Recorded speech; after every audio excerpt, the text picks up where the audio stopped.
Let's get out to retired Navy Admiral James Foggo now joining us to talk more about what we can expect. Great to see you, Admiral. Hey, great to be here, John. Thanks for inviting me on your show. Let's talk about this very difficult task ahead of JD Vance and this negotiation team in Pakistan. What do you think they can accomplish? Yeah, well, first of all, it's good news that they're in the air and they're going. 90% of this is getting the two negotiating sides on the ground in Islamabad, and credit to the Pakistanis for making this happen. That's very much appreciated, I think, on our side and on the side of the Iranians. So they're in kind of neutral territory.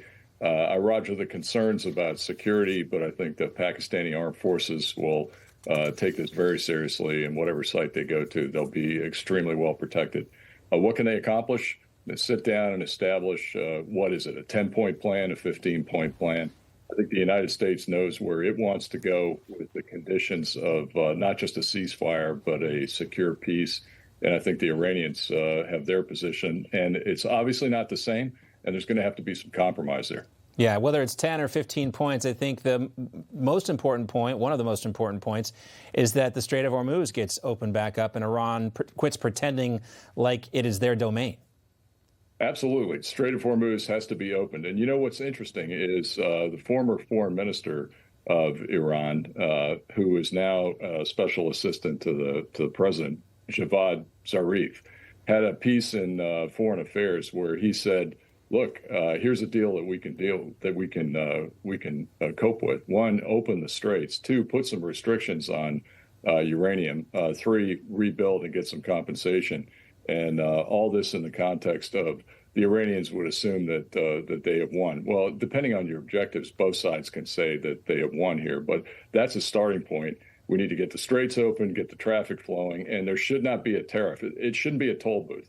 Right. The Iranians extorting $2 million per ship. When you do the math at 100 ships a day, that's $73 billion a year. And that gives them the wherewithal to rebuild everything that we've just now taken away from them. That's completely unsatisfactory. That is precisely the issue. And even if you were going to remotely consider doing something like that, there would have to be complete transparency. We know these are not transparent people.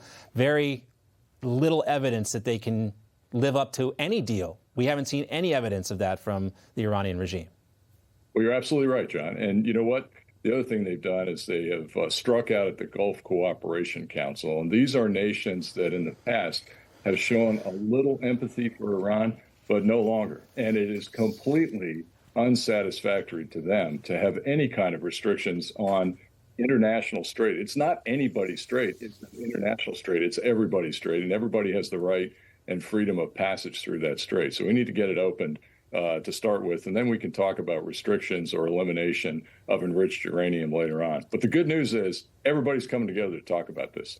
There's that. You can't have a peace deal until you start talking, and they're going to start talking. I'm going to play a clip here. This is Iran's deputy foreign minister talking about the logistics of all of this working out. Here he is. Of course, there are technical restrictions because of the war zone, and because of many arrangements that Iran did during the war, during this aggression against Iran. So there are some technical restraints, and this is why that all the ships that they would like to pass through the Strait of Hormuz, they have to communicate with our army and our military contact points there because of the limitations in this strait. And this strait is a very narrow strait. So,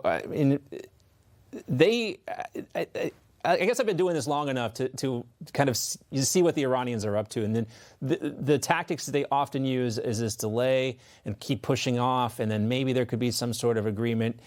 I still don't, these are new people. This is the point the White House has made. I think they've eliminated 42 of the top IRGC commanders, so there's new leadership in place. And I might just be completely making this up, but it seems like they look more Western, maybe a little bit, at least in their dress, these people they're putting out there. Maybe that has something to do with the optics of all this. Well, I'm half kidding on that front. But I think, do you think there are rational heads? I guess that's the question. Are there rational heads inside Iran? Because I do think we got to take President Trump seriously at his word. If they don't start these negotiations in good faith, we will see a return to conflict. Well, John, you're absolutely right. That clip you just played is the deputy foreign minister, but representing and spewing obfuscation. I mean, technical reasons why oil tankers can't get through. Well, what were those technical reasons, for the last 20 years? Right. So that's absolute nonsense. It's just a reason for delay of actually opening the straits. I listened online to a bridge-to-bridge radio Channel 16 conversation between Iranian authorities and one of these ships last night, and the Iranian authorities were clear. You do not have permission. You have not filed your sailing direction to come through the straits, and obviously not paid the fee. So if you move towards the straits, you will be destroyed.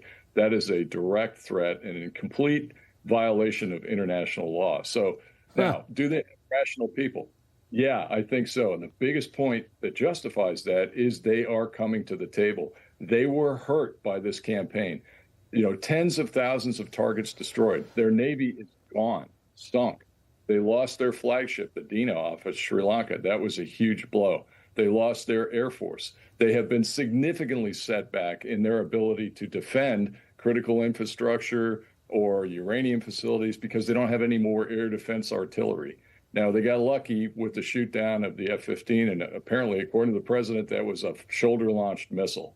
There's a lot of those there, and they are dangerous too. But their military infrastructure has been decimated.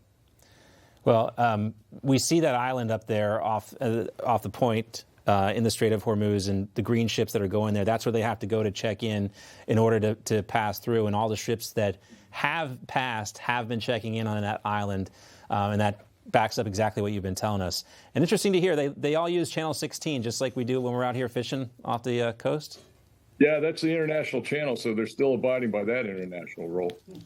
It's amazing sometimes you think about all the international rules of the waterways and how they all come together sometimes. Everyone's got to cooperate. It'd be nice if Iran could play ball here with the Strait of Hormuz. Admiral James Foggo, thank you so much for being with us today. Great to see you, sir. Thank you.